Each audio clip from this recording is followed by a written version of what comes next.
She wants to design it the way that she would like it to be, like it to look, and that's just groovy. That's fine with me. So anyway, there's the steps right there to get into the sunken room. The steps are about 6 inches high. So if I lean forward, then I can go up those steps with very little difficulty. Those steps are kind of long, so in my wheelchair I can go up one step, and then I can stay. My wheels, my back big wheels will stay on stay on one of the that middle step actually, as long as I hold on to the wheels. So I just have a little, like a hair's breadth almost of room to back up just maybe a tiny bit, and then just, force, push, use a bunch of force, and go forward and push forward in my wheelchair. And that way I can go up that second step. Like I said, the steps are about 6 inches tall. So we're talking that in the sunken room it probably drops about 12 inches or a foot. It looks kind of misleading because the video here it kind of squashes it down a little bit. But what I originally what I tried to do was I tried to use the hammer, because these are the tacks that go under the carpet.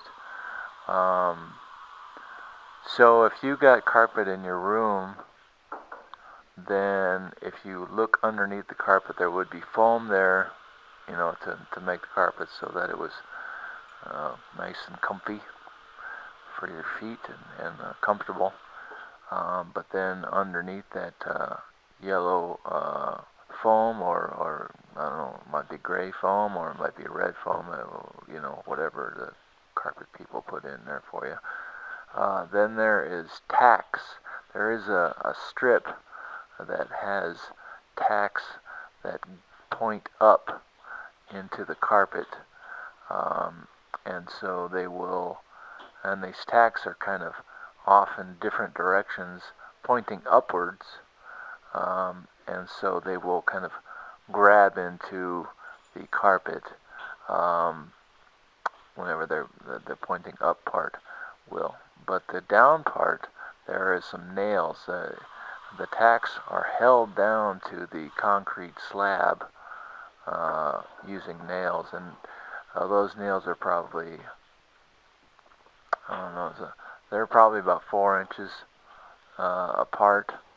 And as you can see, whenever I'm removing the nails, of course I have to use the hammer to remove the nails. The nails are not in there very far at all. They're not in the slab very far. But whenever you use the hammer to take up the nails, then it takes up some of the slab. So there's little pieces of slab that are removed, little chips of slab that are taken off whenever you take out those nails. Originally what I did was I tried to use the hammer to hit downwards on those strip tacks, or those strips of tacking. I don't know what you call them, but those stripping tacks that you tacker things that you have on the back of on the carpet. Originally, what I did was I tried to hammer down on those strips, on those wood strips, to try and see if I could break them up. But that didn't go so well. I was breaking up a little bit of the concrete also, which wasn't really beneficial, and the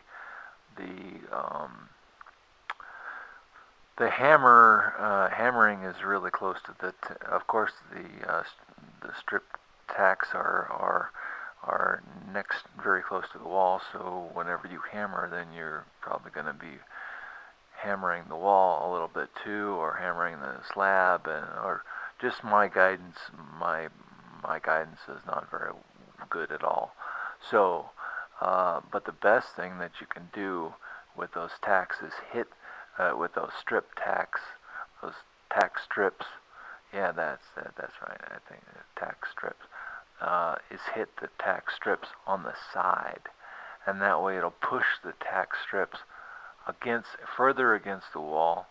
Because I think there's like maybe I don't know, about 5 centimeters or no, it's hardly any. No, it's not 5 centimeters. It's more of it's very very small area. It's probably a half an inch or something like that. Not even half an inch. Probably a quarter of an inch wide in between the wall and the tack strips. So you have a little bit of playroom whenever you hammer those tack strips on the side, and it will push those tack strips off of it'll break those tack strips up a little bit, the wood tack strips up a little bit, and that way you can remove those tack strips with a little bit with the hammer, um, with the fork of the hammer, or you can also remove those tack strips a little bit with your hand. That's kind of scary because you can get the wood from the tack strips into the splinters into your hand, so that's not very good. And then you can use the fork of the hammer to remove some of all of those hammers from the slab, and that's not too difficult. You just put a little bit of leverage on them, and they'll usually just pop off. But like I said, you usually pop off a little slits, little slivers of the slab, of the concrete slab. But hopefully we'll be ready.